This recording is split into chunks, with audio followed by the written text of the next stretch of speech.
House battle in Chicago 8 years before.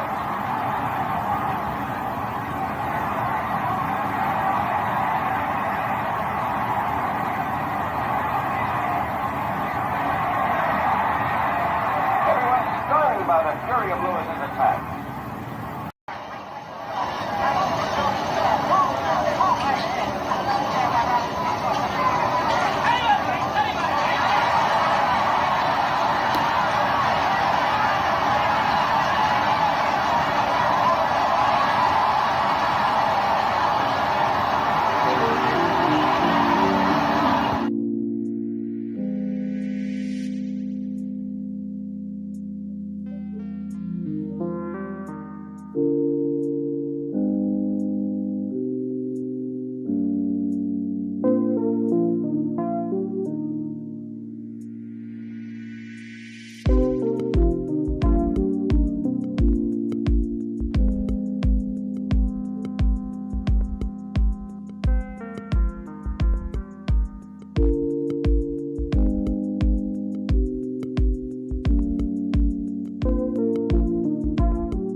What's happening, my people?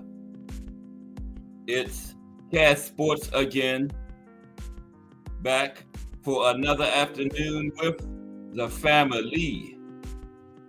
Now, as usual, before we get started, let me give a shout out to the JBT community. It's just boxing talk. We're a group of people who just love to talk boxing. And we're always looking for others to join us. And you don't have to have a podcast. The only requirement is you just have to love to talk boxing. That's all. Miss Cass, hashtag JBT, Mike Mazik, Crush the Legend, hashtag STN, salute Crush. Another good one this morning, Monday through Friday, 6 a.m. Crush the Legend. Salute. All right, how's everybody today? You know what time it is. If it's Monday through Friday, 2 p.m., it's The Boxtorian, bringing you all that boxing history. Boxing is the greatest sport of them all, and that's why we love it. Can't get enough of it. So how's everybody today? This is the Wednesday afternoon hump day edition of Cast Sports, The Boxtorian. We've been looking at some different boxing styles the last couple Wednesdays, brought to you by Thomas Hill. We started out with the Cuban boxing styles, Mexican boxing style. Last week was Eastern European boxing style. This week is the American boxing style. Similar to the Cuban boxing style. A little similar to the Eastern European boxing style too. But we're going to get into it at 2:30. But first, we're going to have a little highlight of boxing history today. Today, we're going to talk about some of those couple of great 1950s middleweights I'm always ranting and raving about 4 or 5 of them. Will take us up to 2:30 and the start of today's show, the American boxing style. Okay, but how's everybody? Today, after today, it's all downhill. We only got a couple of days now till Keyshawn and Dennis. Yeah, that's Friday night boxing this week. Mike Grimm in the building. Oh boy, I don't know what I did. What's up, Mike Grimm?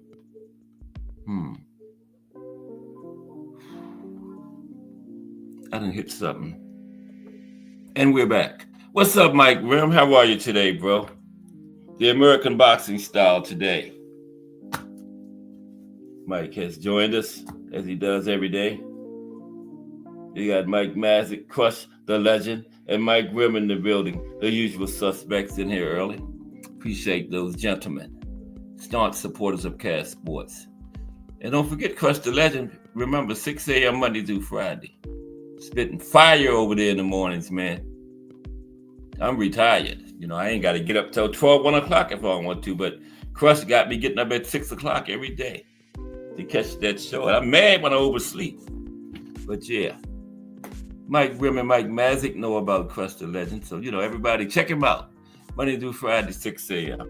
Okay, let's talk about some of these great 1950s middleweights to start the show off. This is a little highlights of boxing history segment for today. So let's get into that. That's going to take us up to 2:30. Then we're going to get into the American boxing style. That's the great Carmen Basilio. That's Carmen here. Carmen Basilio. One of those great 1950s middleweights. Okay. Let's touch on them. Now, Sugar Ray Robinson generally considered the greatest middleweight of all time, right? In his heyday being the 1950s. Okay. Now let's look at some of those other middleweights of that decade that have competed with Sugar Ray. Sugar Ray took L's to some of them. Now, there's been no shortage of great middleweights prior to the 50s.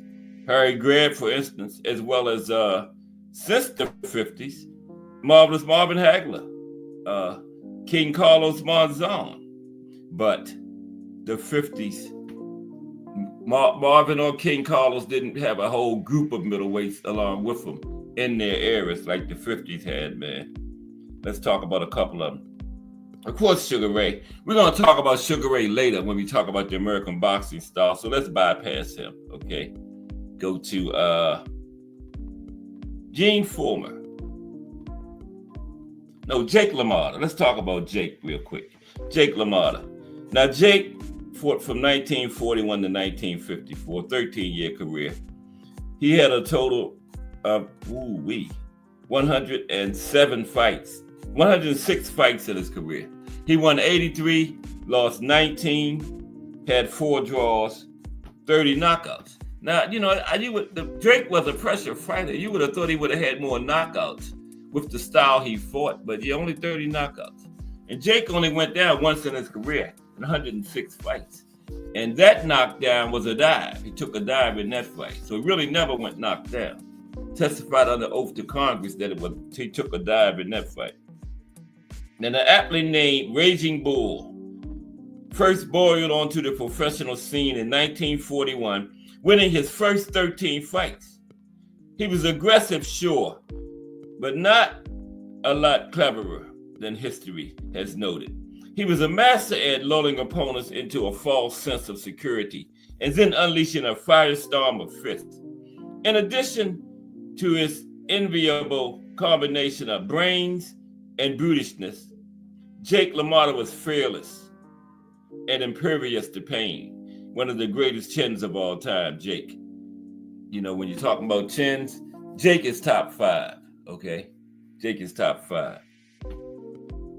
On February 14th, 1951, what became known as the St. Valentine's Day Massacre, LaMotta lost the championship to Sugar Ray Robinson in their 6th and final fight.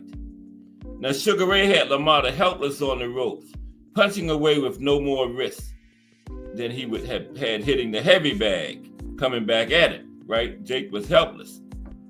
And the ref brought to a halt in the 13th round, right? Stopped the fight.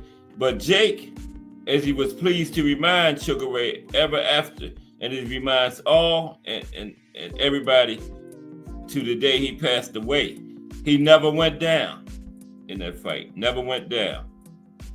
Okay? Carmen Basilio. That's Carmen on the screen there. Carmen Basilio. Another one of those great 1950s middleweights. Carmen had a 13-year career from 1948 to 1961, okay? 79 fights total, 56 wins, 16 losses, 7 draws, 27 wins by the knockout route. In 2 all-time great slugfests, Basilio first won, then lost the championship to Sugar Ray Robinson. In the final round of the first fight, which took place on September 23rd, 1957, Sugar Ray pulled out all the stops, put down and keep down his blood-streaked opponent. But Basilio fought back with a grizzly-like fierceness, winning the frame.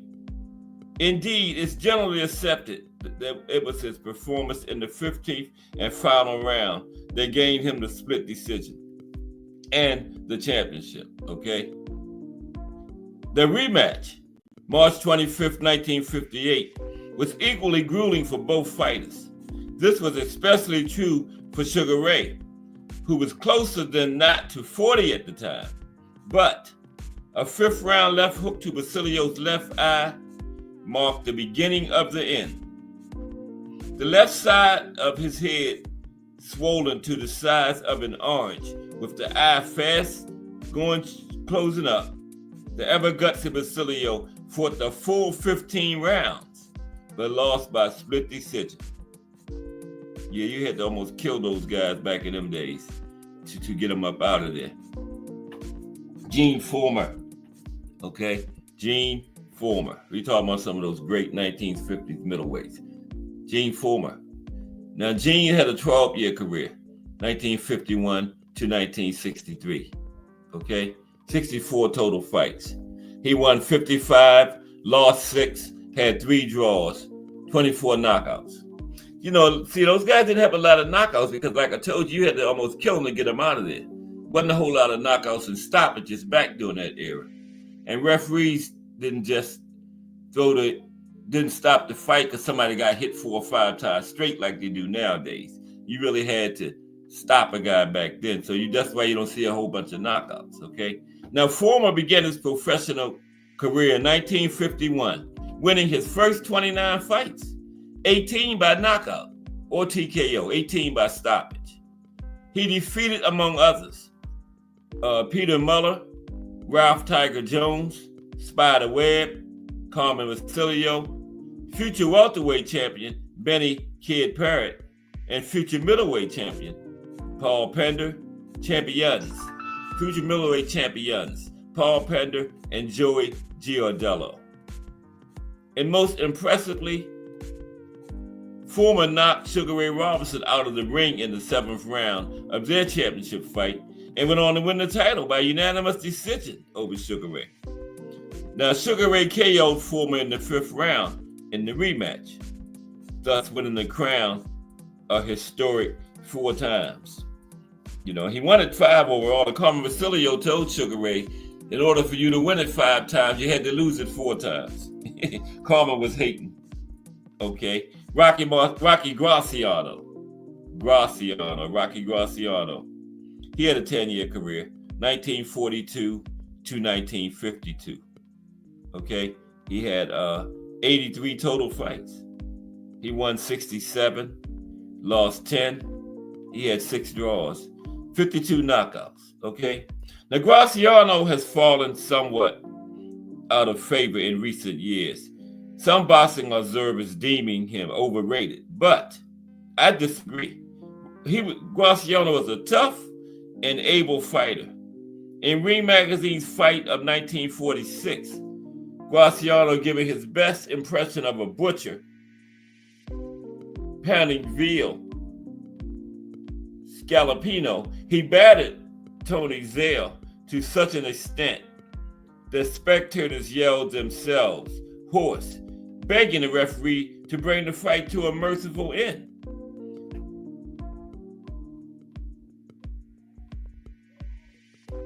Okay, the referee was begging them to stop the fight.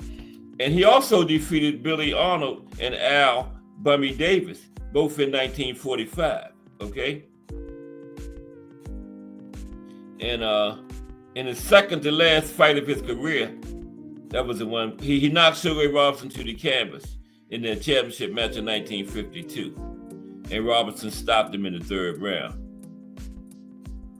Now, Sugar Ray Robinson reigned supreme in his day, despite impressive competition. He was the greatest middleweight and pound-for-pound fighter of his or any time. Yeah, Sugar Ray, Mr. Pound for Pound.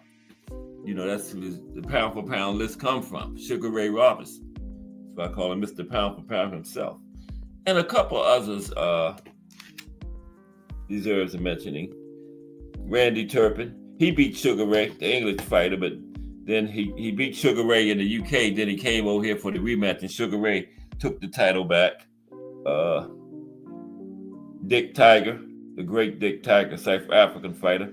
Carl Bobo Olsen, and Paul Pender. All from that era of the 1950s. Great middleweight fighters, okay? Now, the meet and greet is a little over 2 weeks away, right? This is today is the 12th, right? So Friday is the 14th. 2 weeks will be the 28th.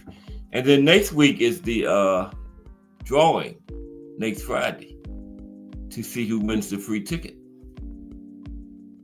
Okay.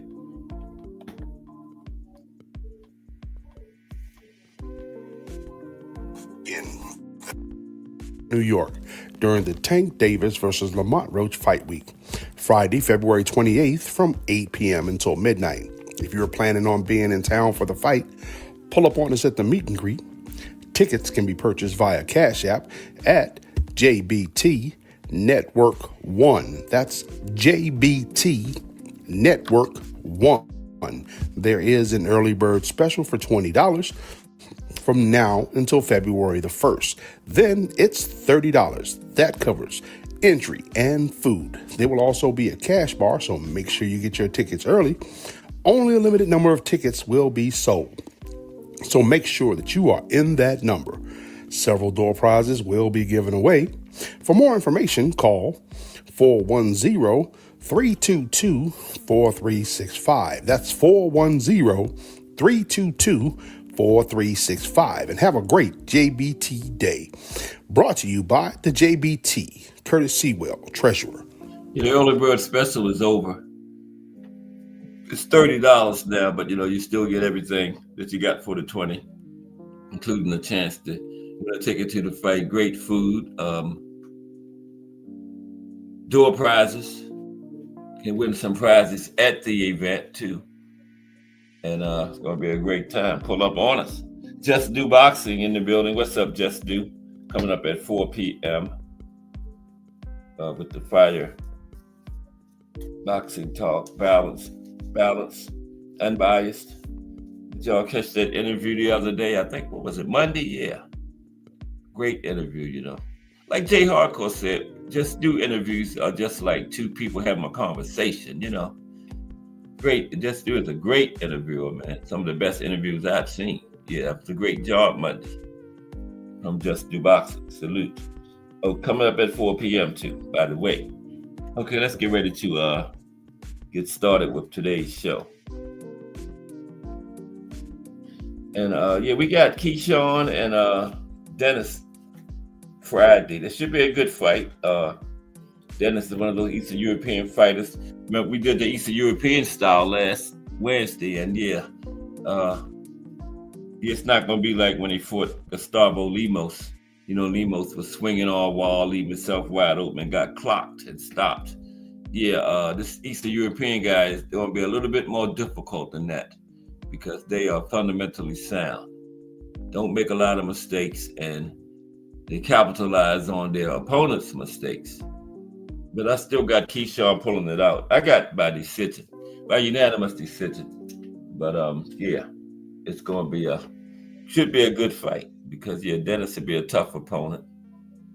But yeah, I got the businessman getting his first major title. And therefore his first major title Friday. Keyshawn the businessman Davis. Yeah. And then Saturday, I think it's Jack Catterall and Arnold Barbosa going down. Saturday, yeah. So another great card. And then next week, you know what that is? Next Saturday is Beterbiev Bivol 2. The rematch.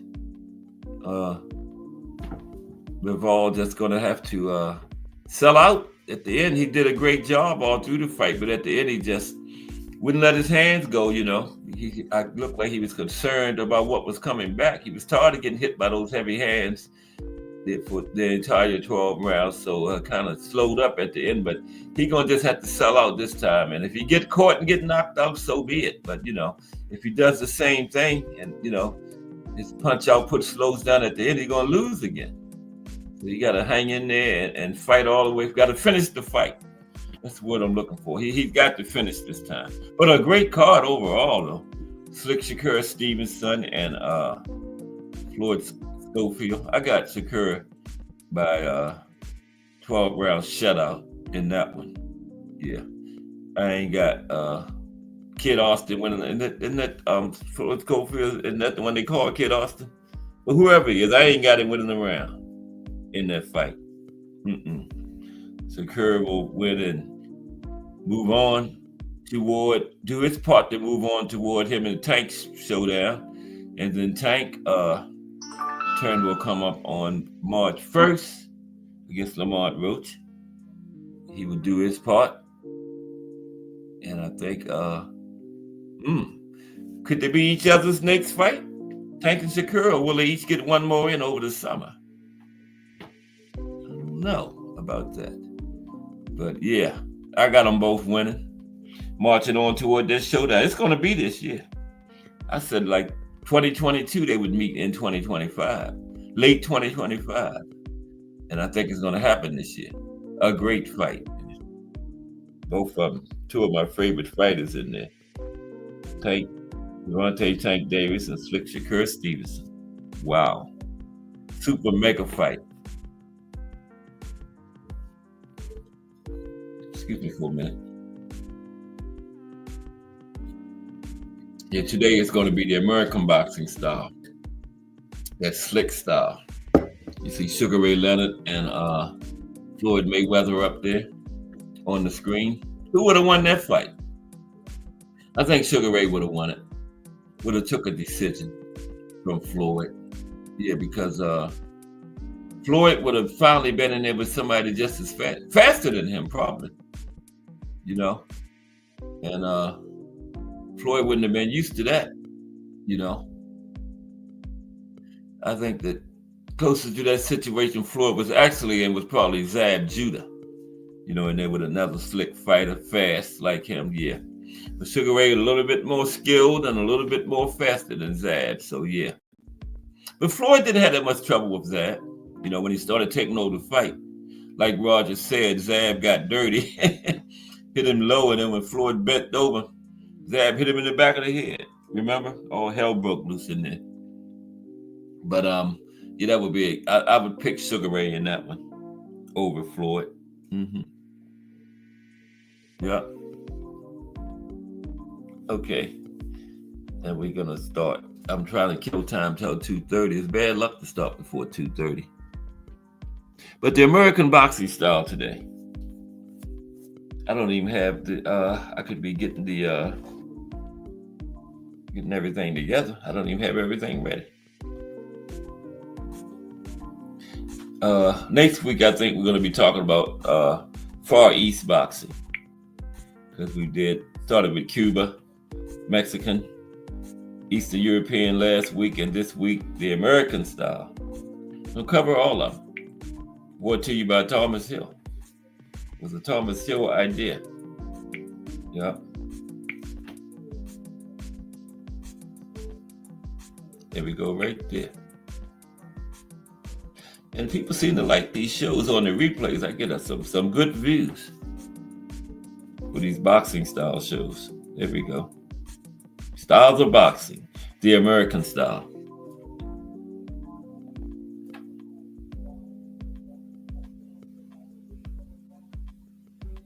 Who y'all got in this one coming up though? Beterbiev or will Bivol force the rubber match? It's not no guarantee they're going to have a third fight, though. Ed McQueen made a good point. It really depends on how. If Bivol wins it, if they have a rubber match, kind of like depends on how he wins it, you know. So we'll see, but, you know, they can't leave it 1-1. Beterbiev, is he 40 yet? Oh, I know he will be 40 before this year's out. And, you know, he has quite a few injuries in between fights. So when it's one time when that injury pop up on him during a fight, you know. So, yeah, 40 years old. I don't know. Father Time might pop up at any time. But they say he's in great shape, takes care of his body, trains crazily. He's one of them special ones. Like a B-Hop, you know, went all the way up into his 50s. Still winning championships at 49 years old. So, yeah, maybe one of them ones.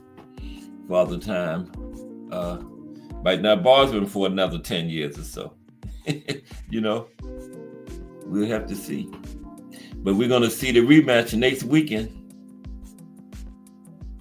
Another Riyadh season. 7 championship fights on that card. 7 of them. That's crazy. Yep. 7 championship fights. Okay. Let's get ready to go. Styles of boxing. The American style. There are 2 classic practitioners of the American style. Floyd Mayweather, Sugar Ray Leonard. Muhammad Ali. Current guys, Shakur Stevenson, Devin Haney. That slick style. Hard to beat that style when American fighter is on too. They call it running when the Americans do it, but when the Eastern Europeans do it, they call it the sweet science. Crazy, ain't it? Come on, thing, change to 230. It's 229 and counting. There we go. All right. Told you I can't start before 2:30. There we go. Now, let me see something real quick here. But today's show is Styles of Boxing, the American style.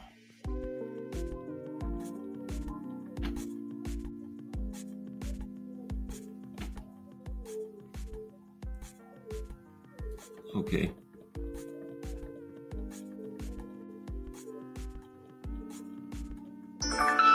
And then at the end, we're going to break down, there's 4 different styles that they put. Every boxer can be placed in one of those 4 types of specific styles. We're going to cover those later on. Okay.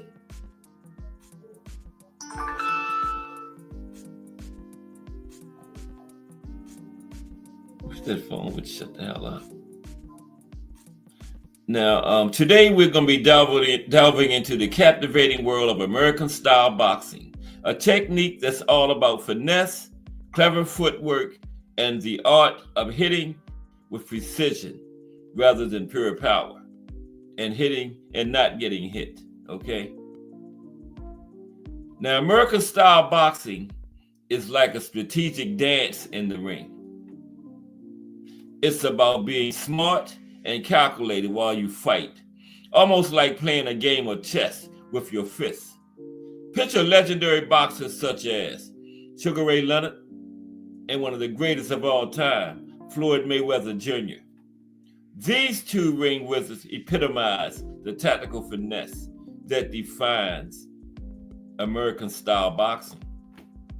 The hallmark of this style lies in its defensive mastery, prominently showcased through the iconic shoulder roll defense. Imagine using your shoulder as a shield, deflecting punches, and setting up counterattacks. This technique is akin to a dance, a delicate choreography of evading and retaliating, where each move is meticulously calculated. Now let's look at a little bit of history of American boxing.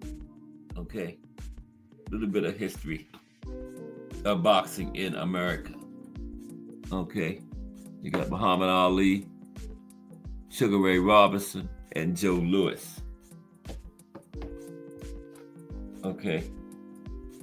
Now, the sport of boxing came to the United States from England in the late 1700s and took root in the 1800s, mainly in large urban areas such as Boston, New York City, and New Orleans. Now, English and Irish fighters, starved of opportunities at home, traveled to the States in search of new opportunities. Many of these early American fights were billed as English versus Irish or Native American versus Irish. Okay? Now, while initially boxing was viewed as illegal, and many fights and fighters had to hide to avoid arrest, the sport of boxing found advocates during the latter 19th century in the muscular Christianity movement, a religious group that viewed sport as a way of increasing both physical and moral strength. Theodore Roosevelt was also a vocal advocate. He continued boxing into his presidency until a blow left him with a detached left retina, leaving him blind in one eye. John L. Sullivan became the first American heavyweight champion in 1882 under bare knuckle rules. And again in 1892, Sullivan became the first heavyweight champion in the beginning of the glove era. Sullivan began a 100-year streak of heavyweight boxing champions coming from America. Okay? But that's over now. We ain't had one since like Wilder. And Wilder was the first one in damn near like 20 years. Now, by the 20th century, America became the center of professional boxing. The sports economic incentive rose as popularity brought large purses and commercial success. This rise in success saw a rise in minority participation in boxing, with the first successful non-white champions coming at the beginning of the 20th century, even as severe racism plagued minority attempts to gain and hold championship titles. Okay?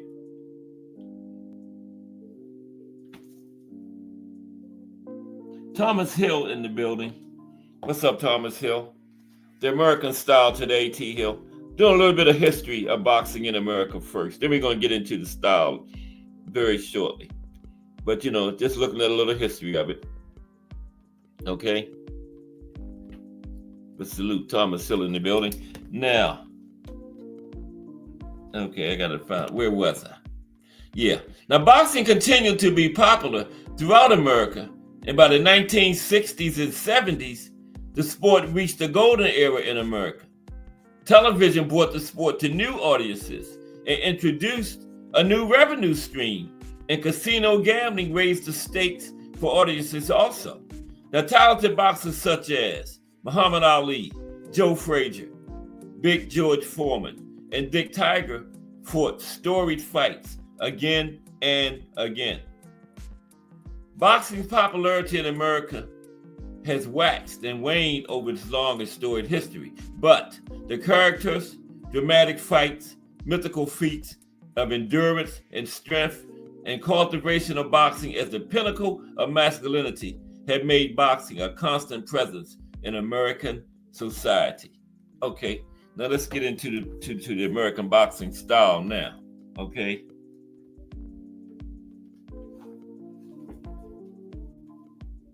Now, yeah, just appreciate you, Till. You hit that like button. Okay. Yeah, American style boxing has an intriguing history that stretches back through the annals of boxing lore. Now, the style emerged as a response to the evolving challenges posed by opponents. American fighters sought to carve out a unique approach that focused on defense, footwork, and precision. This technique became a symbol of adaptability and versatility, core traits that define the American spirit. Okay? Now, the roots of this style can be traced to classic fighters who introduced the art of slipping punches and using footwork to control the distance. Now, over time, American trainers and boxers refined and personalized these techniques, creating the unique American style that we witness today. Okay, let's look at some of the key principles of American style boxing. Some of the key principles of American style boxing. Okay, now American style boxing is built upon a unique set of guiding principles that shape its character and make it stand out. These principles are like the building blocks that create its distinct identity and make it different from other styles of boxing. Let's take a closer look at these important principles. Okay, the first one is defensive mastery. Okay, defensive mastery. Looking at some of the core principles of American style boxing. Defensive mastery. At the heart of American style boxing lies an unwavering commitment to the art of defense. The iconic shoulder roll emerges as a defensive masterpiece, where boxers deftly position their lead shoulder against their chin, right? Constructing an impervious shield that becomes a canvas for impeccably executed counters and meticulously calculated responses. This defensive finesse is a cornerstone upon which American-style boxing is built, allowing fighters to turn opponents' aggression into opportunities for strategic retaliation. Okay? Next, strategic footwork. Another core principle of American-style boxing. Strategic footwork. Okay? Now, a pivotal element of the American style resides in its strategic footwork. Boxers engage in a deliberate dance across the canvas, orchestrating lateral movements that disrupt opponents' attempts to land decisive blows. This choreography of movement resembles a ballet of controlled agility, as fighters glide gracefully, evading threats with an eloquent finesse that serves to keep danger at a distance. This strategic footwork not only sets the tempo of the fight, but also showcases the tactical brilliance that American boxers bring to the ring. Okay? Footwork. Strategic footwork. Okay, so for defensive mastery, strategic footwork. Key principles of American style boxing. Another key principle is precision over power. Now, who did that very well? Precision over power. That's Sugar Ray Leonard. Precision over power. Okay? Now, central to the philosophy of American style boxing is the elevation of precision above sheer power. Now, rather than relying solely on brute force, boxers embrace the doctrine of surgical accuracy. Every punch becomes a stroke of strategic ingenuity, with jabs and intricately woven combinations serving as tools to accumulate points and outmaneuver opponents. This requires a keen understanding of timing and distance, allowing boxers to land shots while decreasing the risk of retaliation. Okay? So that's important. This requires a keen understanding of timing and distance. That's very important. This statement right here. This requires a keen understanding of timing and distance, allowing boxers to land shots while decreasing the risk of retaliation. Okay? Think about how Shakur fights, how Devin fights. Okay? And you got to understand distance and timing, right? In order to decrease the risk of retaliation. Shakur is a master at that. Okay, that sentence kind of like describes Slick Shakur Stevenson. This fusion of defensive mastery, strategic footwork, and precision-guided techniques encapsulates the essence of American-style boxing. This approach not only sets American boxers apart within the intricate world of pugilism, but also offers a captivating glimpse into the artistry of the sweet science. Okay? Now, a couple of notable American-style boxers. We're going to look at a little bit more later, but the legacy of American-style boxing is enshrined in the annals of boxing history through the exploits of legendary boxers who have captivated audiences with their unparalleled skill and finesse. Okay? These remarkable boxers have left an indelible mark on the sport, showcasing the true essence of the style, like Sugar Ray Leonard. Widely regarded as the true virtuoso of the American style, Leonard's extraordinary agility and lightning-fast footwork elevated him to the status of a defensive maestro. His uncanny ability to gracefully evade punches and slip past opponents' defenses allowed him to execute devastating counterattacks that left his adversaries perplexed and out of options. Floyd Mayweather Jr. Floyd Mayweather Jr. Undoubtedly, the embodiment of American-style boxing, no doubt, the embodiment of American-style boxing, Floyd Mayweather Jr. Mayweather's adoption of the Philly shell defense was nothing short of an artistic marvel.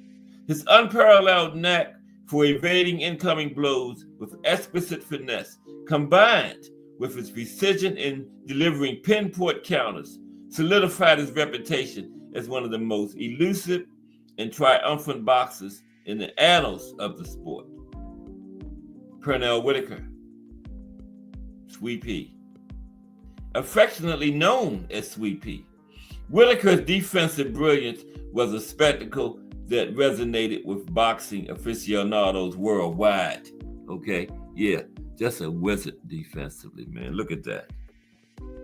How many boxers can do that? The man almost bent over backwards, just like somebody can bend over forward, man. Look at that.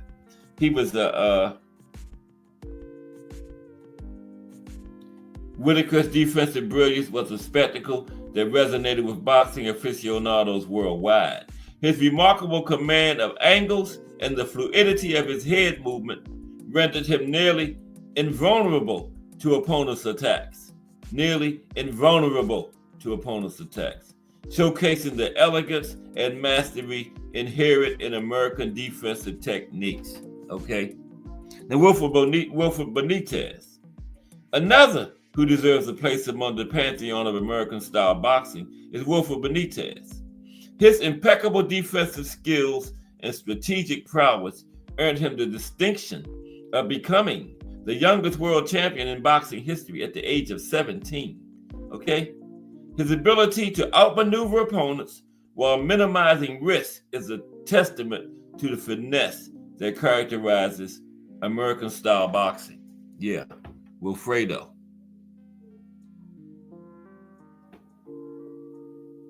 Okay. Now, the enduring influence of these exceptional fighters continues to shape the landscape of boxing. Let's look at their legacy of American-style boxing, their enduring legacy. Now, the influence of American-style boxing extends far beyond the ropes of the ring, okay? It has become a defining aspect of boxing worldwide, not just in America, boxing worldwide, emphasizing the importance of strategy, finesse, and intelligence. This style has left an indelible mark on the sport, inspiring boxers from all corners of the globe to incorporate elements of American tactics into their own arsenals, okay? All over the globe, incorporating parts of the American style into their game. American style boxing has transformed boxing from a raw display of power into a nuanced and cerebral contest. The enduring legacy of this style is evident in the way fighters across generations continue to adopt its principles, blending their unique traits with the finesse of American technique, okay? In the modern era, Gervonta Davis stands as a testament to the enduring legacy of American style. Had to throw Tank in there, you know. with lightning fast reflexes and devastating power, Tank embodies the essence of American boxing finesse. His ability to seamlessly switch between defensive mastery and explosive offensive bursts highlights the versatility that defines the American style. Tank's presence in the ring echoes the principles laid down by the legends before him, further solidifying the impact of American style boxing on the contemporary boxing scene. Okay? In the grand tapestry of boxing styles, the American style stands as a testament to strategic brilliance and precision. It's a dance of evasive maneuvers and calculated attacks, a symphony of footwork and defensive mastery. From the iconic shoulder roll defense to the emphasis on accuracy over power, American boxers have carved out a distinctive path in the world of boxing. As we witness the artistry of American style boxing, we're reminded that the sport is not just about brute force, but about outsmarting your opponent and landing precise shots. It's a celebration of finesse, a showcase of tactical acumen, and a tribute to the enduring legacy of American boxing. Okay? So next time you hear somebody talking about it was boring, he was running, just get away from that person because they don't know shit about boxing. Okay? They don't know shit about boxing. So just kindly get away from them. You know, don't waste your time arguing with them. Because they don't know nothing about boxing. You know? The object of a boxing match is not to go out there and knock your man out. It's to be the one to get your hand raised by the referee at the end of the fight. That's the object. No matter how you do it. Okay? You don't have to knock your man out every time. But as long as you get your hand raised, you are the winner. Whether you knocked him out or shut him out over 12 rounds, you are the winner. Okay? American style, hit and don't get hit. Beautiful style of boxing. Okay? And the haters will call it running. But you know, they call it running when the Americans do it. When the Eastern Europeans do it, it's called the sweet science. Go figure. So those are the ones that don't know shit about boxing. But let's look at some American boxers. You know? Let's look at some American boxers. I gotta turn the light on for a minute. Okay. But how's everybody? It's hump day.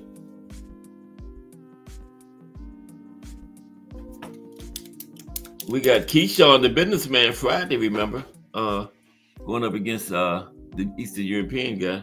Eastern European guy. Dennis Baranchik. Is that his name, Baranchik? Y'all know who I'm talking about. Yeah, we're going to talk about some American boxers now. You know how we do each week. We highlight some of these boxers. And then we're going to talk about the four main styles, like the pressure fighter, the outboxer, the boxer puncher, and the slugger. We're going to break them down. the styles, and then each style is broken down, and you can put each fighter into one of those styles. Every fighter fits into one of those styles, and we're going to talk about it later on. But right now, we're going to talk about 10 legendary American boxers that shaped the sport of boxing, okay? Yeah, that's next. We talked about the middleweights, didn't we? Yeah. We talked about the American style, yeah. Now talk for some of these boxers. Did it for everybody else. So we got to highlight some American boxers, okay? Let me get that going for you.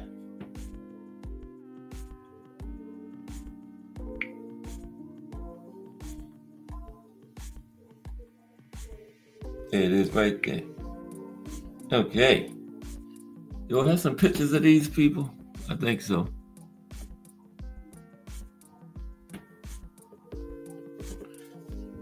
Yeah, 10 legendary American boxers who shaped the sport of boxing. That's what we're going to do now. Talk about 10 of these boxers that practices that. And I got a couple ones that's currently fighting now, too.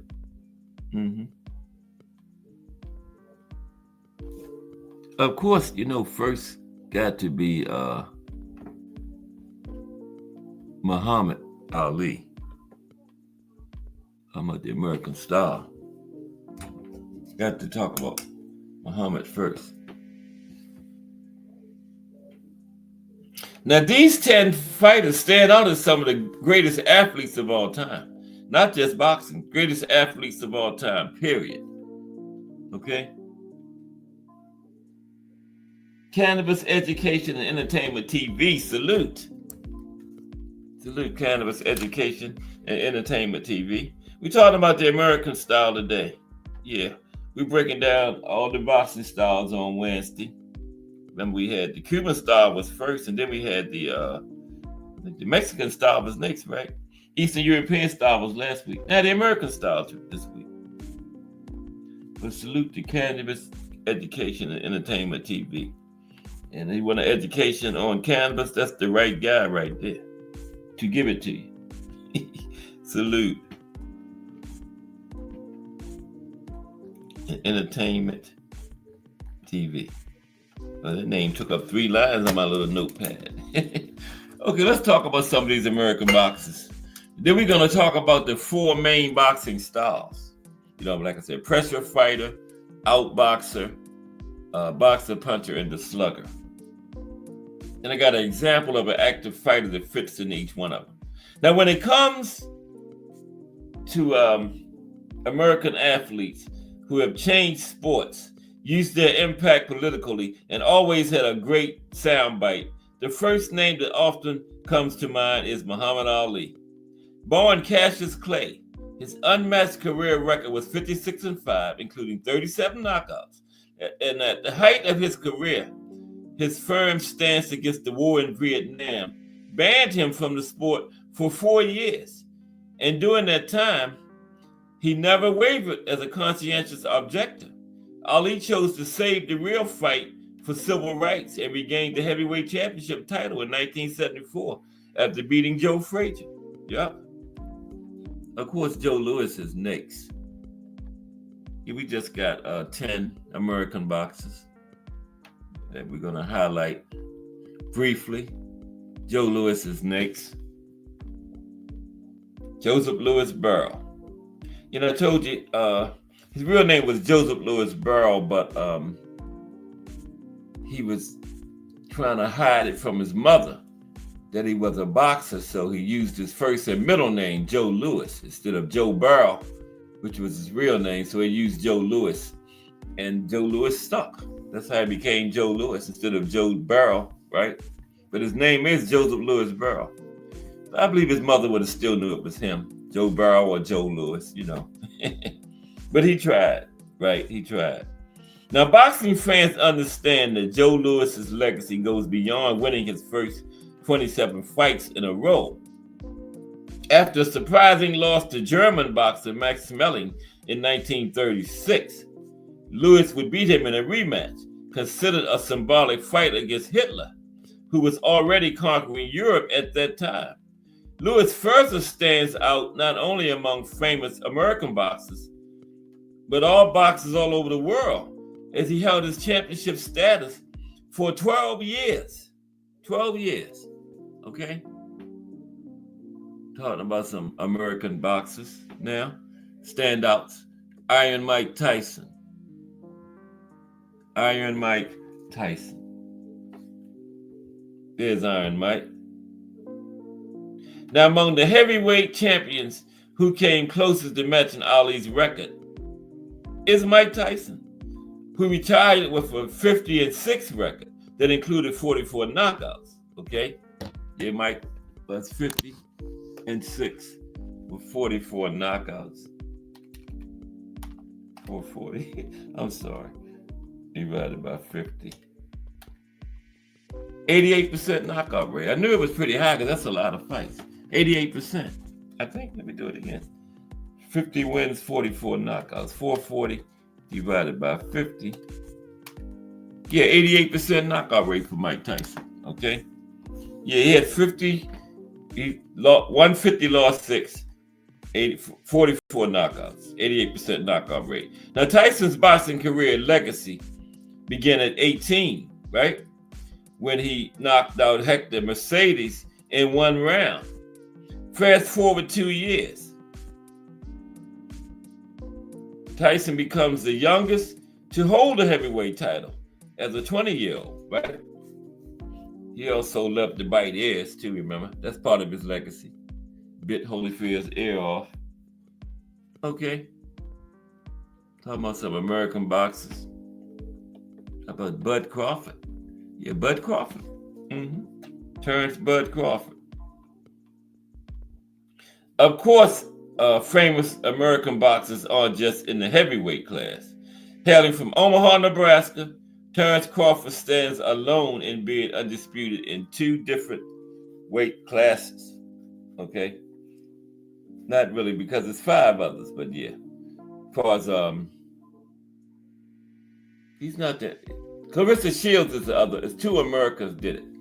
He's the only American male boxer, but Clarissa Shields also did it, right? Then we got Clarissa Shields, Bud, Katie Taylor, Monster Usyk. But yeah, he's not the only American to do it. Clarissa Shields also did it. So 2 weight classes. Clarissa was first, as a matter of fact, before Bud. But yeah, he is the only male boxer to be 4-belt undisputed in 2 different weight classes. One particular highlight came in 2013 after winning on a unanimous decision during a 10-round face-off against Breeders Prescott. Going from 135 to 154, Bud has collected 41 wins, and I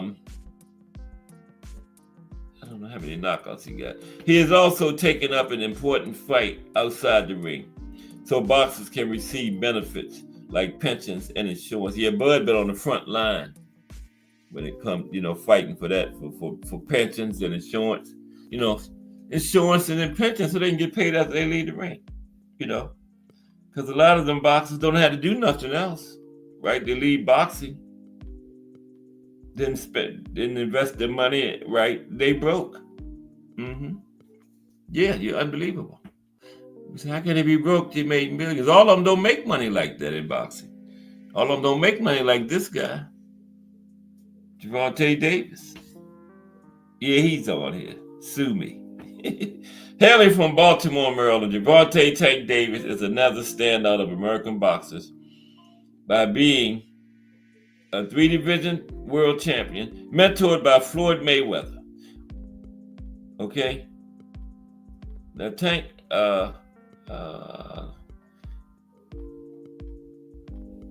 he has $36 million in earnings, and he's undefeated, and he continues to secure his legacy. Gervonta Tank Davis. Okay? What is he, 29-0? I think, no, Frank Martin was number 30, I believe. Not sure. Anyway, Sugar Ray Robinson. It's Sugar Ray. Sugar Ray Robinson Talking about some famous American boxers. You know you're a badass when Muhammad Ali declares you the king, the master, my idol. Even wore the same shorts to the ring to Sugar Ray. You're the white with the black stripe. He got that from Sugar Ray Robinson. Mm-hmm. As this welterweight champion, American boxer, transitioned into becoming a middleweight title holder, Robinson amassed 128 wins, 1 loss, and 2 records. 128 wins and 1 loss at one point in his career. And that included 84 knockouts. Despite over 200 fights, he never suffered a physical knockout. Only stopped one time to heat exhaustion in a fight. He was leading at light heavyweight going for his 3rd division, but the heat forced him to. He couldn't come out for the 13th round. And before that, they had to change referees because of the heat. It was so bad. Mm-hmm. Only time he was stopped in over 200 fights. Sugar Ray Robinson. Okay? And living it up in his adopted home of Harlem, New York, he made waves as one of the first athletic superstars outside the ring. Okay? Big George Foreman. Big George. Kensaw Love 1. It's a family thing. And Jarrell Hattie. Salute. The American boxing style today. We broke down the style. We're talking about some American fighters now. Then we're going to talk about the main 4 boxing styles in one moment. Okay? Pressure fighter, outboxer, boxer puncher, and slugger. And I got a sample of an active fighter that fits each category perfectly. Let's salute Kensaw Love 1 and Jarrell Hattie. Good to see y'all today on this Hump Day Wednesday. Yeah, Big George Foreman, famous American boxer. Okay? Legendary American boxer. Before he created a popular grill and named all 5 sons George and his daughter Georgette, the Texas native made history as the oldest to hold a heavyweight title at age 45. Still holds that title to this day. His professional career started after winning gold in the heavyweight division during the 1968 Olympics. 18 years old, only 21 amateur fights against a Russian that had like 300 amateur fights. And the Russian was like 29 years old, or had 11 years older. Probably been fighting amateur since he was like 15 or something. George had 21 fights and went in there and beat him. I think he knocked him out, didn't he?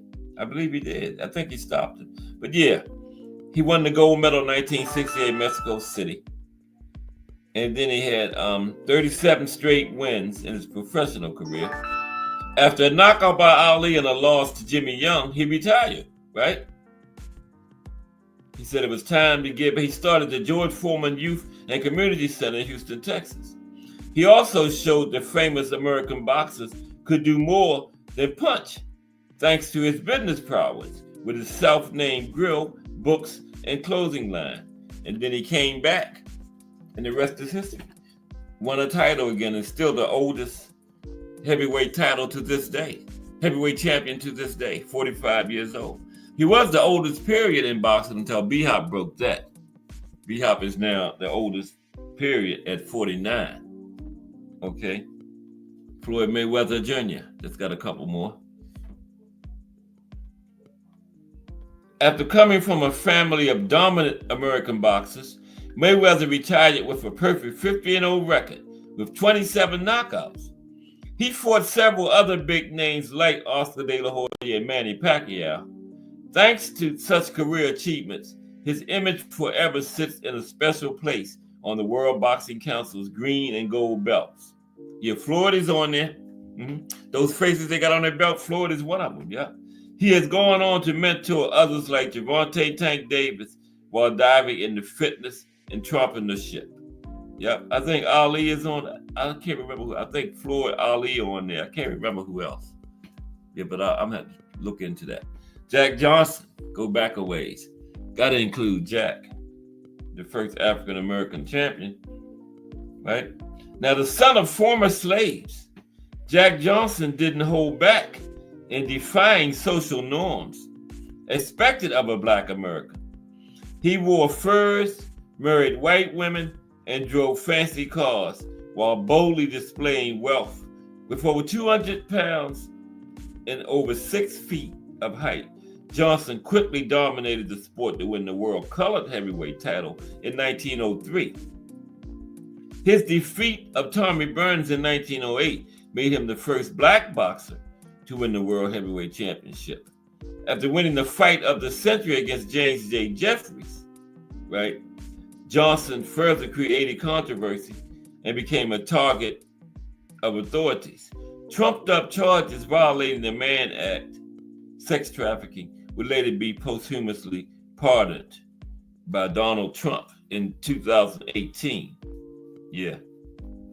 All those charges against him were dropped, but he had been dead for like 100 years when that happened. Okay. And Earl Spence. Yeah, Earl Spence, that's right. Earl has only lost one of his 29 fights. Texas native holds championships on the World Boxing Association, International Boxing Federation, and World Boxing Council. That's the titles he had at welterweight, right? Known for his endurance and expert footwork, he receives praise for his technique. Now, the cultural and social impacts of these American boxers. Boxing has gone beyond being a sport or form of entertainment. It has provided a way out of poverty, serving as a platform to highlight social issues like civil rights and poor boxer retirement benefits, while letting the world know that being Black didn't mean being inferior. Some like Jack Johnson and Joe Louis broke racial barriers during the time of Jim Crow and legal lynchings. Black champions have inspired other Black youth with their success, confidence, discipline, and fitness regimens. Even athletes who have passed on continue to impact other boxers and their fans. Okay, now let's look at break down these boxing styles. Okay, the 4 main boxing styles. Again, another meet and greet, this time in Brooklyn, New York, during the Tank Davis versus Lamont Roach Fight Week, Friday, February 28th from 8 p.m. until midnight. If you're planning on being in town for the fight, pull up on us at the meet and greet. Tickets can be purchased via Cash App at JBT Network 1. That's JBT Network 1. There is an early bird special for $20 from now until February the 1st. Then it's $30. That covers entry and food. There will also be a cash bar, so make sure you get your tickets early. Only a limited number of tickets will be sold, so make sure that you are in that number. Several door prizes will be given away. For more information, call 410-322-4365. That's 410-322-4365. And have a great JBT day. Brought to you by the JBT, Curtis Sewell, Treasurer. Okay. Yeah, pull up to the meet and greet if you can. It's 2 weeks from Friday. Okay. Yeah, the special is over. It's back to $30 now, but yeah, still gonna be a great time. See if you can get in that raffle. The raffle drawing is next Friday. Okay, $30 ticket will automatically get you in, or you can pay $10, or you can pay $25 and get 3 chances. And that's next Friday on the 21st. So you have a week. The winner will have a week to prepare and get ready to attend the fight. Or, what happens to the ticket if the winner can't make it, right? Cash Sports is going in their place. Okay? So let's talk about these boxing styles now. Yeah, I'm going in the winner's place if they can't make it. Because I'm going to be up there anyway. Right? Okay. Now, there are 4 generally accepted boxing styles that are used to define fighters, okay? There are the pressure fighter, the outboxer, the slugger, and the boxer puncher. Now, many boxers do not always fit into these categories, and it's not uncommon for a fighter to change their style over a period of time. Since we talk about boxing stuff, about different country styles, let's break down the styles that all the fighters fit into. Okay.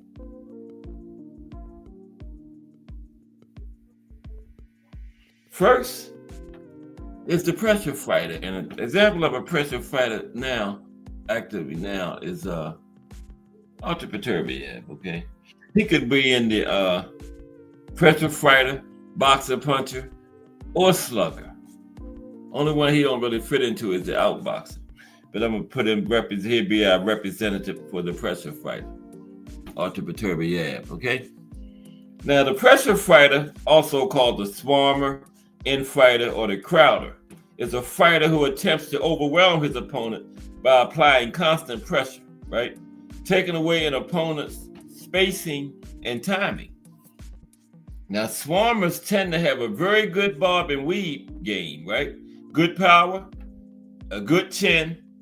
You got to have a good chin because you always fighting inside. You constantly taking punishment. Got to have a good chin to be a pressure fighter. And a tremendous punch output, right?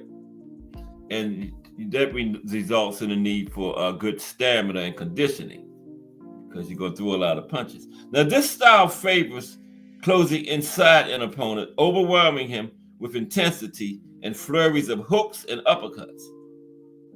Now, pressure fighters tend to be fast on their feet, which can make them difficult to evade for a slower fighter, or are great at cutting off the ring with precise footwork.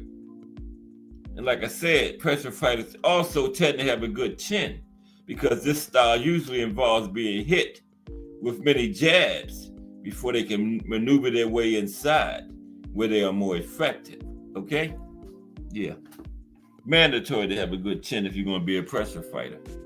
Now, many pressure fighters are often either shorter fighters or fighters with shorter reach, especially in the heavier classes. They have to get in close to be effective. Now, Tommy Burns was the shortest heavyweight champion ever at 5'7", while Rocky Marciano had the shortest reach at 67 inches. Now, one exception is Jack Dempsey, who was nearly 6'1" with a 77-inch reach. If pressure fighters aren't usually at that tall and had that much of a reach like that.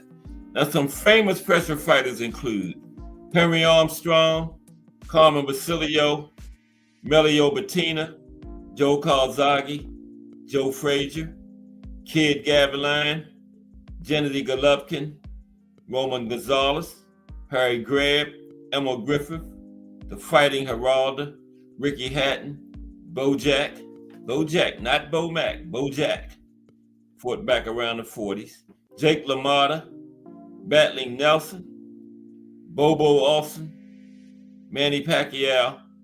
Manny could fall into a couple of different categories too. Floyd Patterson, Aaron Pryor. That's all Aaron Pryor was, a pressure fighter. He don't fit no other category.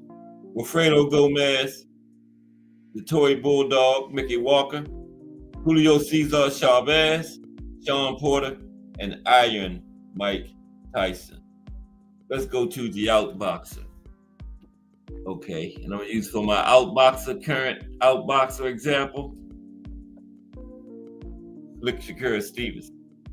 Okay, perfect example of an outboxer. Looking at the current fighters, Slick Shakur Stevenson got a fight. He's on the February 22nd card against Floyd Kid Austin Schofield. I got Shakur doing a 12-round shutout. 12-round shutout.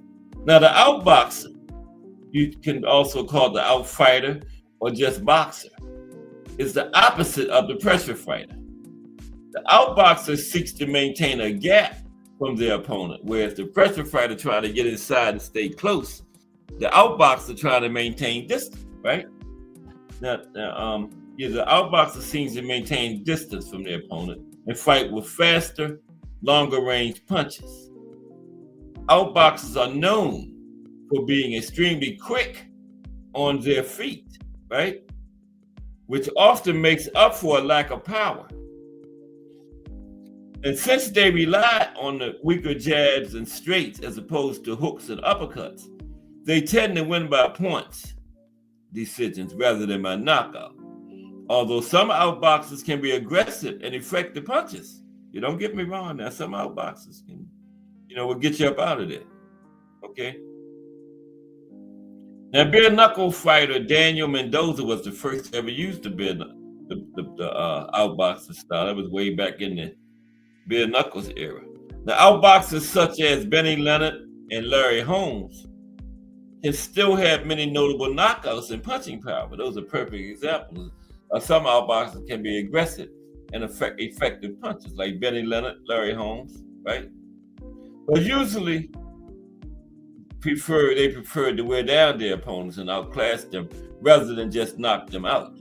Now, outboxers also cross over frequently with counterpunch and or pressure fighting techniques, such as Nassim Hamed, who used his speed on his feet to avoid injury and his precision and power to carve his opponents down.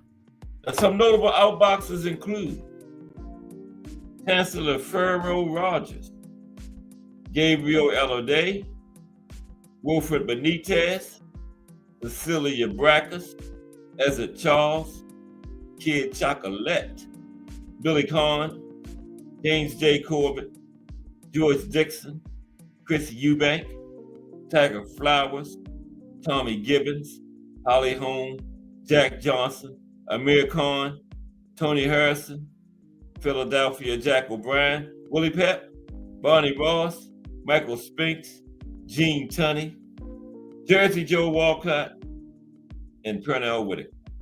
Okay? Next is the slugger. We'll talk about the slugger style. And a perfect example of an active fighter, slugger, Deontay Wilder. Okay? Deontay Wilder is going to be our slugger for today. Deontay Wilder. Okay? Now, if the outboxing represents everything elegant about boxing, the slugger, also called the brawler or the puncher, embodies everything brutal about the sport. Many sluggers tend to lack finesse in the ring, but make up for it in raw power. Now, don't that describe Wilder? Many sluggers tend to lack finesse in the ring, but make up for it in raw power, often able to knock almost any opponent out with a single shot. Okay, that's why I got Wilder up there for this perfect. Okay? Now, most sluggers lack mobility in the ring and may have difficulty pursuing fighters who are fast on their feet. But that's not always the case. Compared to pressure fighters and outboxers, sluggers normally throw fewer but harder shots and rely less on combinations. Sluggers often throw predictable punching patterns, single punches with obvious leads, and hard, okay, which can leave them open for counterpunching. Okay? Sluggers can also be fast and unpredictable fighters, such as the case with Terry McGovern and Stanley Ketchum, two old school fighters back from the 20s. Now, while sluggers are normally considered the most crude boxers, Bob Fitzsimmons was considered by many boxing historians to be highly scientific in his slugging techniques. Now, because of their similar brawling tactics, pressure fighters and sluggers are often confused with each other, but there's a big difference, okay? Big difference. Sluggers, pressure fighters throw a lot more punches than sluggers, okay? Pressure fighters have a high punch output where sluggers don't. Sluggers mainly rely on getting you out of there with one shot, okay? And most sluggers throw all their punches hard, where pressure fighters don't do that. They throw a lot of punches. Pressure fighters get you out of there by, now they can get you out, some pressure fighters can get you with that one shot, but normally they wear you down, like a volume of punch, to get you out of there. Whereas the slugger just use just one. The famous sluggers include Max Baer, Paul Berlenbach, Riddick Bowe, Jerry Cooney, George Foreman, Marcos Madonna, Bob Foster. Now, Madonna also fit into the pressure fighter category. He could be pressure fighter or slugger. Madonna. Okay. Excuse me for a minute. I don't know who this is. Okay. I'll be back in a second. Listen to the commercial for a second. I'm sorry. Again, another meet and greet, this time in Brooklyn, New York, during the Tank Davis versus Lamont Roach Fight Week, Friday, February 28th from 8 p.m. until midnight. If you're planning on being in town for the fight, pull up on us at the meet and greet. Tickets can be purchased via Cash App at JBT Network 1. That's JBT Network 1. There is an early bird special for $20 from now until February the 1st. Then it's $30. That covers entry and food. There will also be a cash bar, so make sure you get your tickets early. Only a limited number of tickets will be sold, so make sure that you are in that number. Several door prizes will be given away. For more information, call 410-322-4365. That's 410-322-4365. And have a great JBT day. Brought to you by the JBT, Curtis Sewell, Treasurer.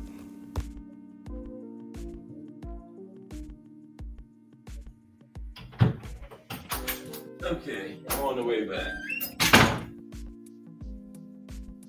Okay, I'm black, y'all. Sorry about that.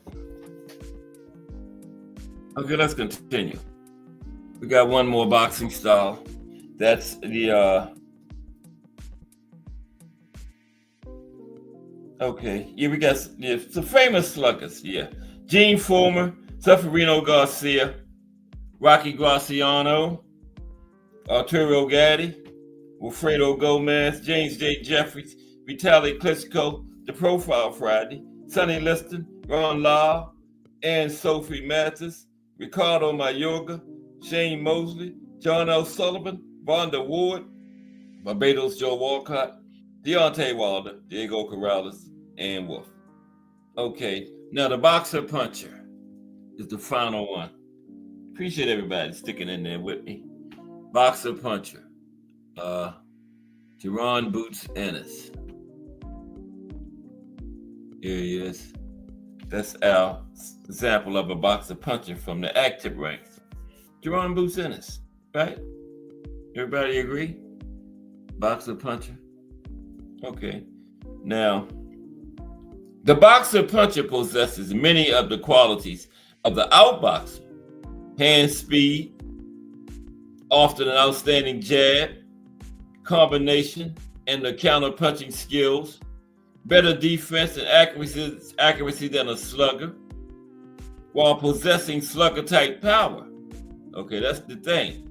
The boxer puncher possesses all the qualities of the outboxer, but he has slugger-type power. So the boxer puncher is a mixture of the outboxer and the slugger. Okay. Now, the boxer puncher may also be more willing to fight in an aggressive pressure fighter style than an outboxer. In general, the boxer puncher lacks the mobility and defensive expertise of the pure boxer. Not all of them.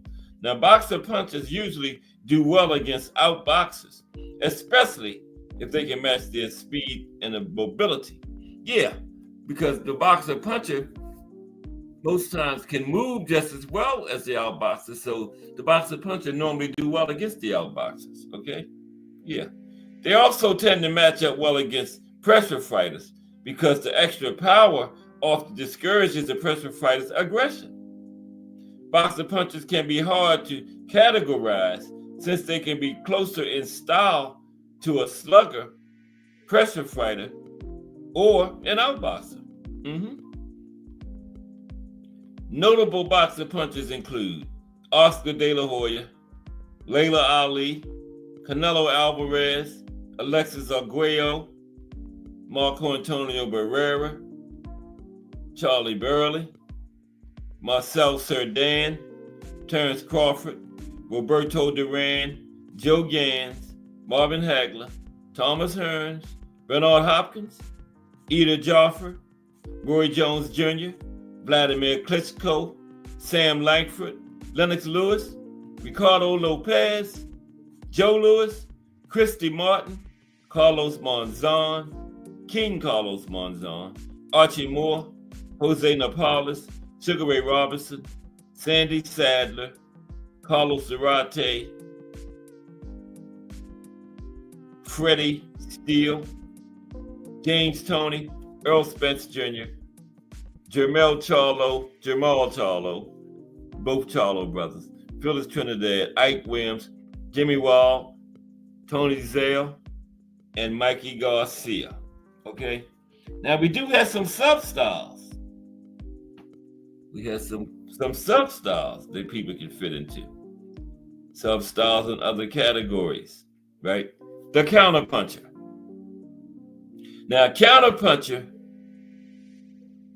utilizes techniques that require the opposing boxer to make a mistake and then capitalize it on that mistake. A skilled counterpuncher can utilize such techniques as winning rounds with the jab or psychological tactics to entice an opponent to fall into an aggressive style that will exhaust him and leave him open for the counters, right? For the counterpunches. Now, for these reasons, this form of boxing balances defense and offense, but can lead to severe damage if the boxer who utilizes this technique has bad reflexes or isn't quick enough, right? Notable counterpunchers are Chancellor Pharaoh Rogers, Canelo Alvarez, Charlie Burley, Marvin Hagler, Andre Ward, Bernard Hopkins, Vitaly Klitschko, Evander Holyfield, Hector Camacho, Juan Manuel Marquez, Archie Moore, Salvador Sanchez, Dick Tiger, Guillermo Rigondeaux, Azuma Nelson, Tony Canzonieri, Terence Crawford, Wilfred Benitez, and James Toney. Okay? Southpaw. Now, southpaw fights at a left-handed fighting stance, as opposed to an orthodox fighter who fights right-handed. Now, orthodox fighters lead and jab from their left side, and southpaw fighters will jab and lead from their right side, right? Orthodox fighters hook more with their left and cross more with their right, and vice versa for southpaw fighters who hook more with their right and cross more with their left, okay? Now, some naturally right-handed fighters, such as Marvin Hagler and Michael Moorer, have converted to southpaw in the past to offset their opponents. Famous southpaws include Melio Bettina, Ruslan Chagayev, Tiger Flowers, Marvin Hagler, Nassim Hamed, Zab Judah, Michael Moorer, Manny Pacquiao, Sergio Martinez, Antonio Tarver, Pernell Whitaker, Joe Kawasaki, Hector Camacho, and Winky Wright. Yeah. And Winky Wright. Okay, let's talk about the old switch hitter. Now, switch hitter switches back and forth between an orthodox stance and a southpaw stance on purpose to confuse their opponents in a fight. Now, right-handed boxers would train in the left-handed stance, while southpaws would train in a right-handed stance, gaining the ability to switch back and forth after much training.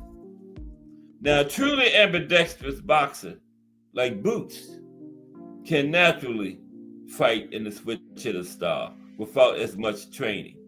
Notable switch hitters include, there he is again, Chancellor Pharaoh Rogers, never heard of him, Andre Ward, Terrence Crawford, Kelly Pavlik, Marvin Hagler, Carmen Basilio, Leonard Bundu, Marco Antonio Barrera.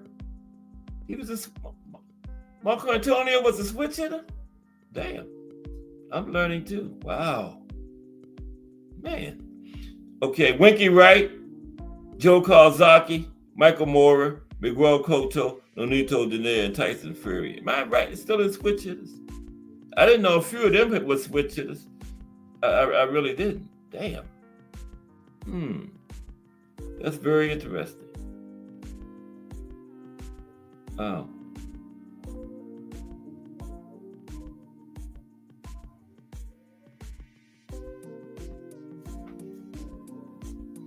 Very, very interesting. Okay, now the outfighter wants to keep the fight as long as possible, boxing sensibly behind his jab and using the whole ring, right?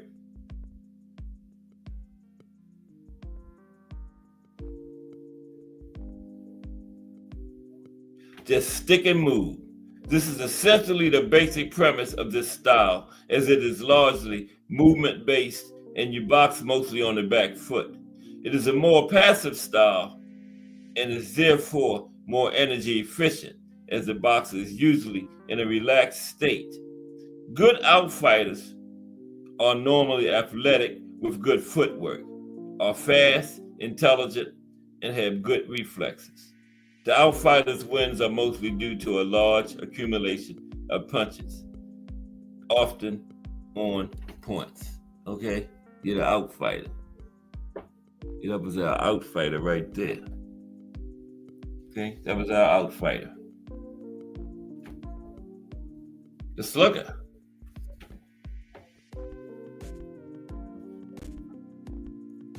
The slugger. Yeah, that was our slugger. Right there. Deontay. Did I miss anybody coming in? No. Let me refresh the chat.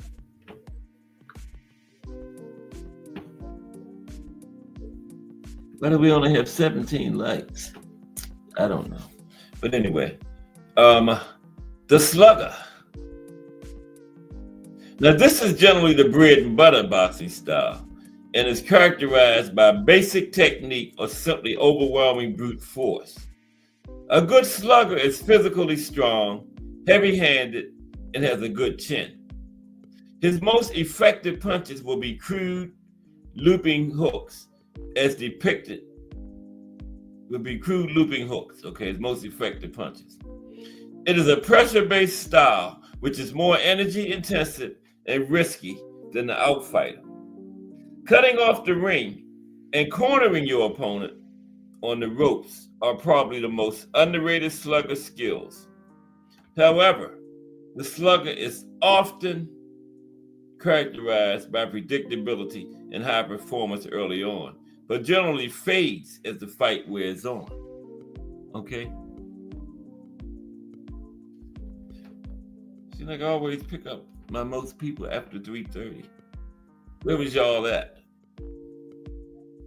The boxer puncher.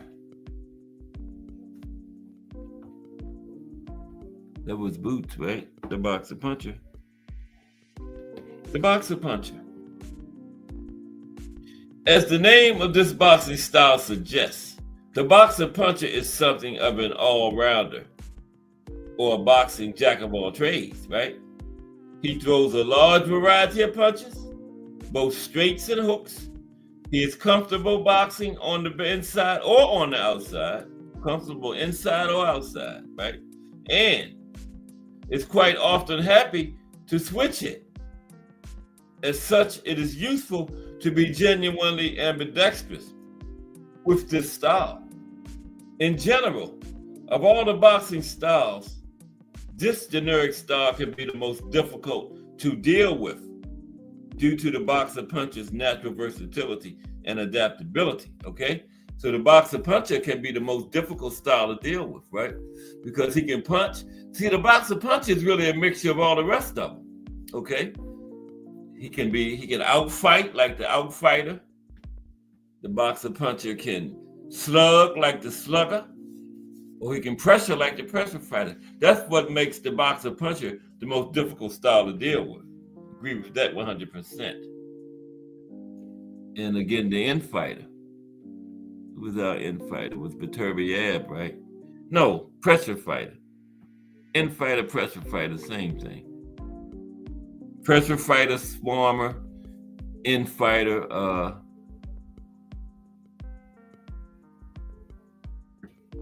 yeah, I call it pressure fighter. Hit that like button, everybody. If you forgot, go back out and hit it. Okay, appreciate it. Infighter, again, by far the riskiest and most off-rhythm boxing style, but potentially the most damaging and rewarding. The infighter wants to fight you inside a phone booth where your height and reach advantages are useless, okay? Useless. This is a pressure fighting style based on volume punching, precision power, timing, speed, and movement. It is very aggressive and energy intensive, and as such, favors youth in a big way, okay?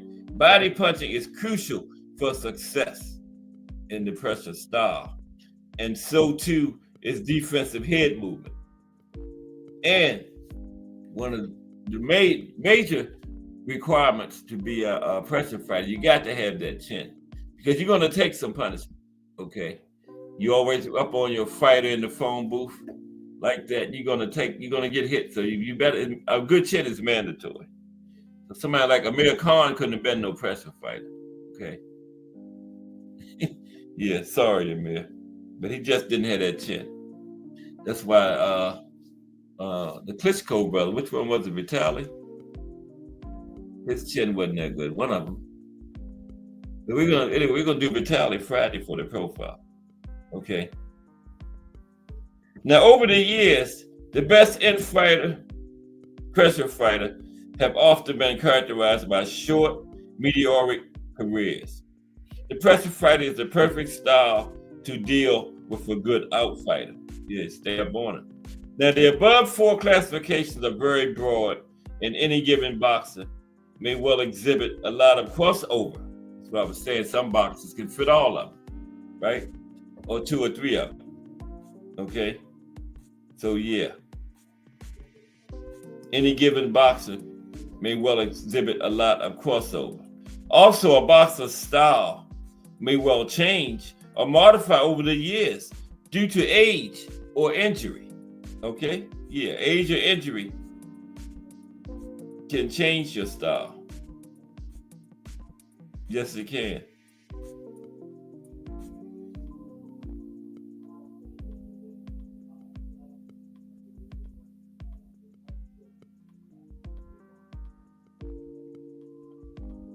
Okay, bear with me for a minute. Let's talk about the Philly shell. Okay, the Philly shell. Now, the Philly shell is Floyd Mayweather's guard of choice.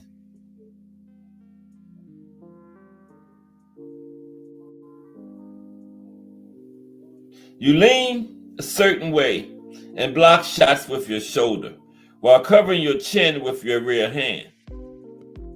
This guard is used by great counter punchers, okay? And then the peekaboo. The peekaboo guard was used by Mike Tyson. That was Custer Amato's specialty, the peekaboo, okay? Used by Mike Tyson. You place your gloves in front of your face and use head movement to get inside of an opponent to bust them up to the head and body. Okay, peekaboo goes good with what style? The pressure fighter, right? Cover that head up Bob weave your way inside and go to work. Peekaboo goes hand in hand with the pressure fighter style. Okay. Now, yeah, you get inside, bust them up to the body. And Mike Tyson used this guard being a counter pressure fighter. Means coming forward like Roberto Duran, baiting your opponent to punch, then slipping his shot and countering. Now, Mexican fighters are known as come forward brawlers. Julio Cesar Chavez Sr. was the epitome of the pressure fighting style. He was also great at slipping shots and countering as he came in. The drunken boxer style is when a boxer fights with his hands down to bait an opponent to hit them. Then they slip the shot and counter, like a Roy Jones and Asim Hamed. Ali used the drunken boxer guard, right?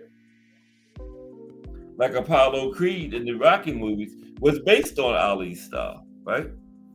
Ali was the world champ when the first Rocky was made, remember? Mm-hmm.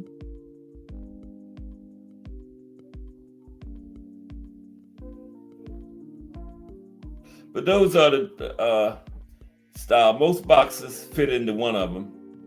Some boxers fit into a few of them. And, sometimes due to age or injury, you change your boxing style, right?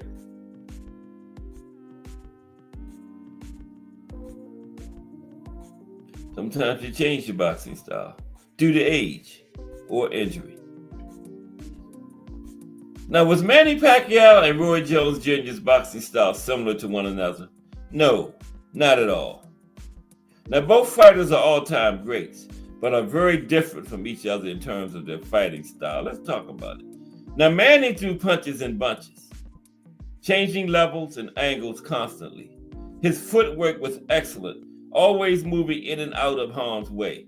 He was a southpaw fighter with his right hand and right foot forward. Think combinations, super fast with incredible stamina and power into the late rounds. As he moved up in weight, he started losing power, which happens with all fighters as he moved up 11 weight divisions. Now, Manny had a lot of skill in a lot of areas, so he was able to age well as he progressed in his career. He was competitive until his last fight. He was competitive until he wasn't, because he damn sure wasn't in that last fight against Ugas. Now, Roy Jones Jr. was a sniper-like boxer with almost superhuman speed, and he possessed shocking power, okay? He fought with his guard down much of the time, primarily depending on his cat-like reflexes to counterpunch or lash out with deadly accuracy. He rarely jabbed. Really jabbed. His greatest punch was that leaping left hook, although he had a fast, devastating right cross as well. Now, as Roy aged, he lost just that half a step, and he didn't have a great chin anyway, so as his reflexes declined, so did his winning record. But when Roy was in his prime, he was a spectacular, entertaining fighter. Okay, but no, Roy Jones and Manny Pacquiao is not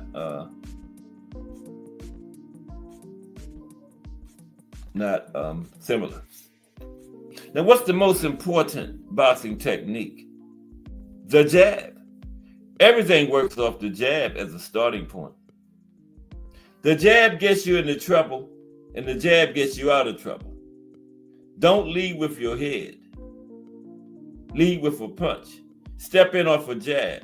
Protect the center with a defensive jab, okay? Footwork.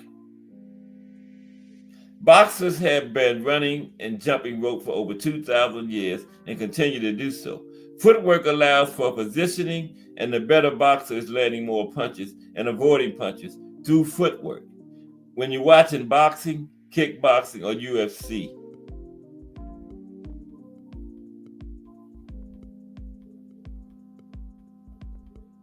when you're watching boxing, kickboxing, or UFC, you always like to be able to see their feet, you know? Head movement. Boxing is like tag with a pop on the end. Think about T-ball versus baseball. Every kid can hit the ball on the T-ball stake. Every fighter who stands in the middle gets hit. Head movement makes it more like trying to hit a fastball, mixed up with a changeup, mixed up with a curveball. Head movement is very important. Okay? Very important.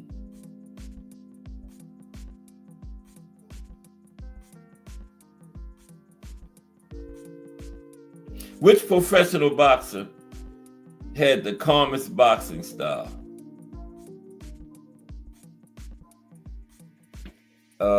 James Toney, Alexis Aguero, both looked very comfortable when they were in the ring.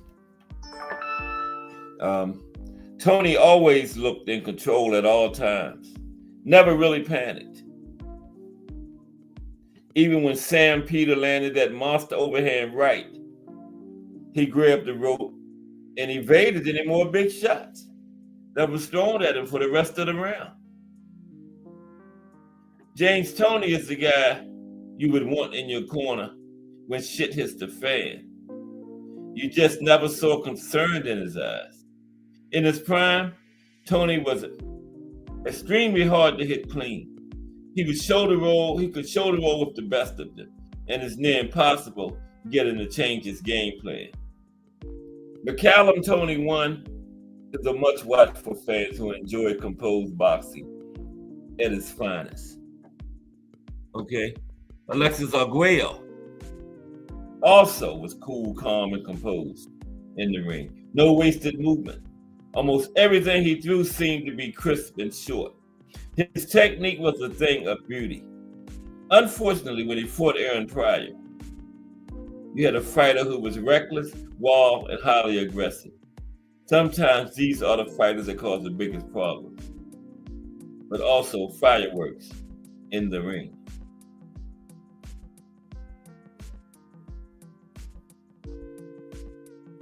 Okay, tomorrow is Boxing in the States, Oregon. Okay. Friday is the profile, Vitaly Klitschko.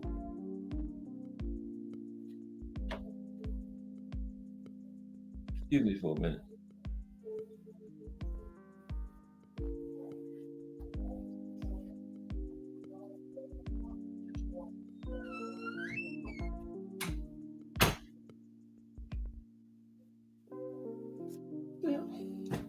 Excuse me for a minute.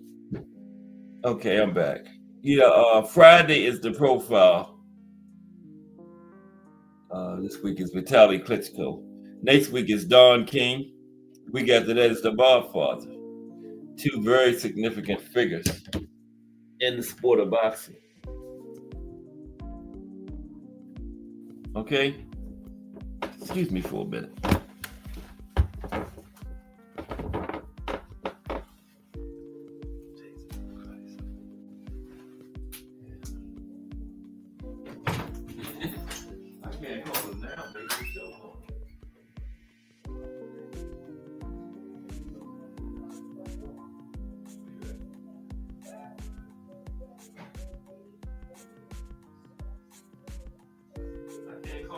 Still going on.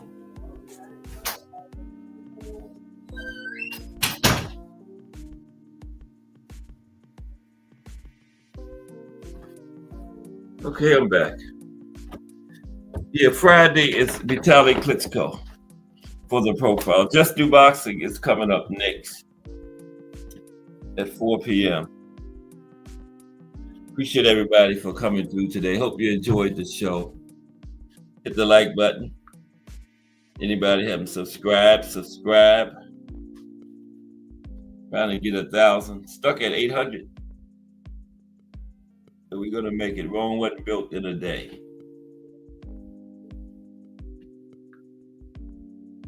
We got Keyshawn, the businessman Davis, in there Friday night. Should be a great fight. I got Keyshawn winning by decision, 12th round decision, getting his first major title.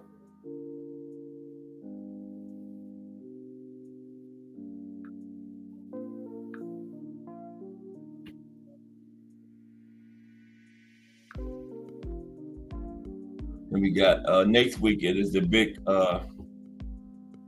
card in Riyadh. Artur Beterbiev, Dimitri Bivol 2. 7 championship fights on the card. 7 of them, including Slick Shakur Stevenson and Kid Austin. I got Shakur by 12 round shutout. And also this weekend we got Jack Catterall and Arnold Barbosa, I believe. Yeah. That should be a good one. But I'm getting ready to get out of here. It's 4 o'clock. Time for Just Do Boxing to do his thing. Bring us that balanced, unbiased boxing talk.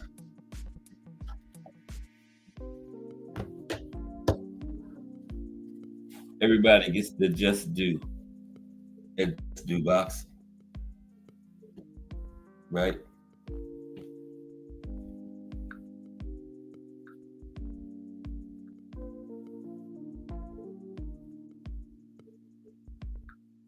Next week, I guess we're going to talk about Far East boxing. That'll be the next style next week.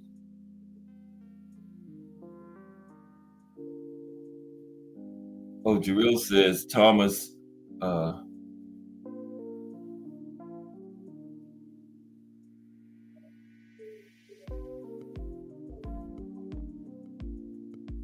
that's a good idea, Thomas Hill, style versus style.